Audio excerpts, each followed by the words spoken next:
Buenas tardes. La clase de hoy va a tratar sobre la constante solar y la radiación solar extraterrestre. Por constante solar debemos entender la radiación definida como el valor medio del flujo de radiación solar que incide sobre el límite superior de la atmósfera en forma perpendicular. Como ya se había visto en clases anteriores, el límite superior de la atmósfera está definido entre 0 metros y 50 kilómetros, que es la región de la atmósfera en la cual es válido el equilibrio termodinámico local.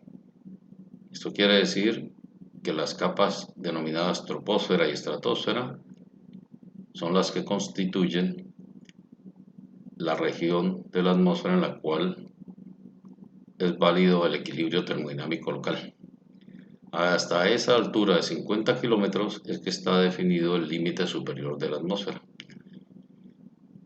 De acuerdo a la definición que acabamos de plantear, si aquí tenemos un rayo, el Sol, y un rayo de luz, este incide en forma perpendicular.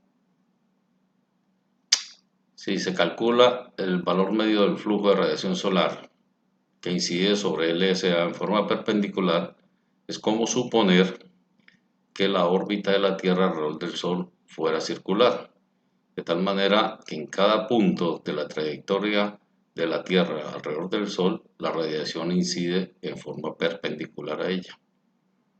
De esa forma es que se define la constante solar, cuyo valor actual, determinado a partir de mediciones de satélite, es de 1367 vatios por metro cuadrado, con una precisión de más o menos 0,3%. Ahora bien, la constante solar es una definición que sirve para introducir el concepto de radiación solar incidente perpendicularmente en el límite superior de la atmósfera. Esta radiación solar incidente en forma perpendicular en el límite superior de la atmósfera depende realmente de la variación de la distancia Tierra-Sol, ya que la órbita de la Tierra alrededor del Sol no es circular sino elíptica.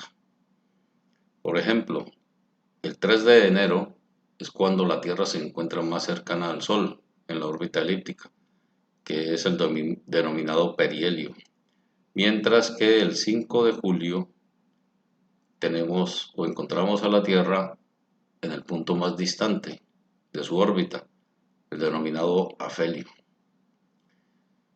De acuerdo a esto, entonces hay que aplicarle a la constante solar una corrección para incluir la variación de la distancia de acuerdo a la órbita elíptica de la Tierra.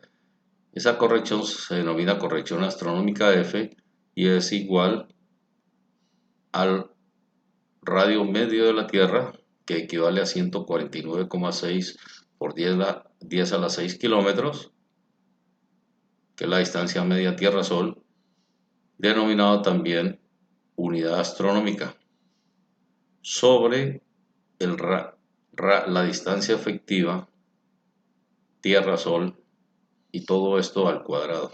Este factor de corrección se comporta de la siguiente manera.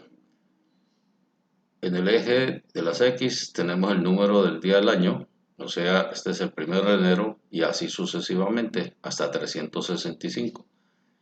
Y en el eje de las Y tenemos el factor de corrección F. Entonces, como se puede ver claramente,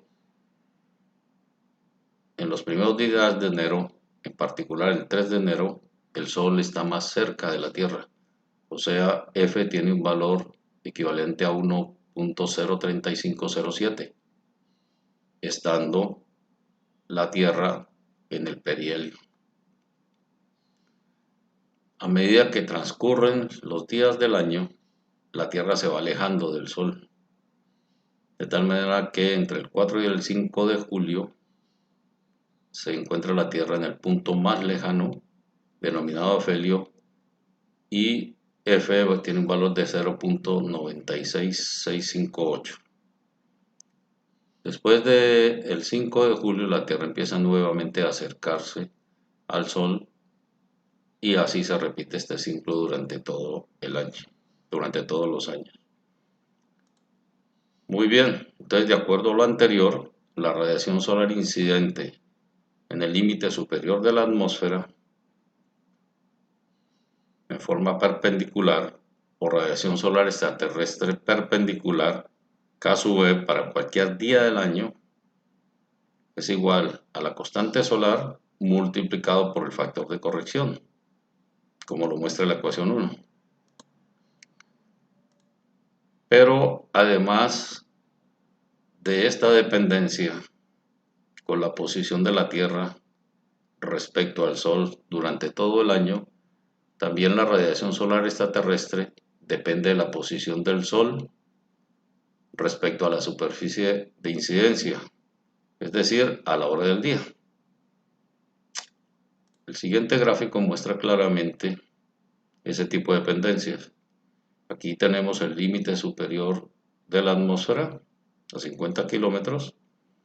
Viene un rayo de sol, incide sobre él con un ángulo determinado. Si el ángulo se mide con respecto a la vertical, se denomina teta, ángulo cenital.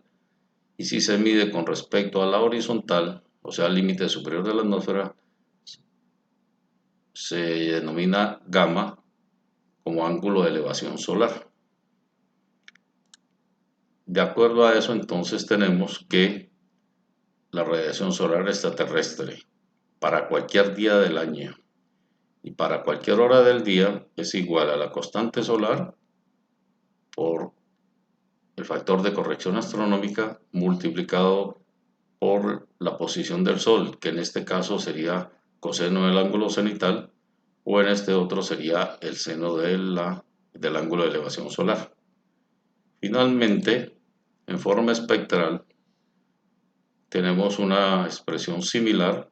La única diferencia es que la radiación solar extraterrestre ya va a depender de la longitud de onda y va a ser igual a la constante solar espectral multiplicado por el factor de corrección y por la posición horaria del Sol, determinada por coseno de teta aquí o por seno de gamma acá.